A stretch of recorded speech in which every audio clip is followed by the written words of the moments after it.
देखु आज आठगड़ तिगिरिया निर्वाचन मंडल शंकरपुर मंडल जोन नंबर 10 रे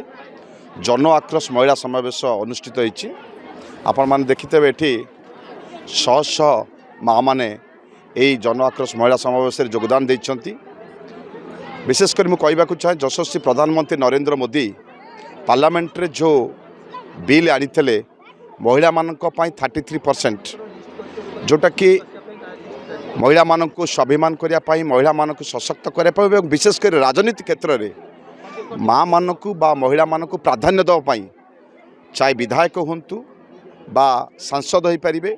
एवं सरपंच समिति सभ्य वार्ड मेंबर हो पारे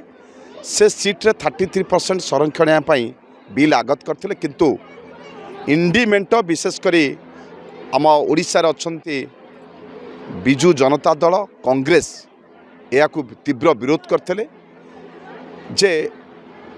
बीजेडी एवं कांग्रेस चाहूना जे महिला मानक अधिकार मिलू तांको स्वाभिमान मिलू से सशक्त हुंतु एवं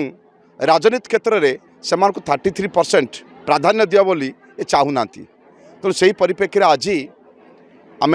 महिला जन आक्रोश समावेश रखिलु एवं माँ मानक आम सचेतन करुच्ची जे केन्द्र में यशस्वी प्रधानमंत्री नरेंद्र मोदी और ओडिशा रे लोकप्रिय मुख्यमंत्री मोहन चरण माझी जो आह्वान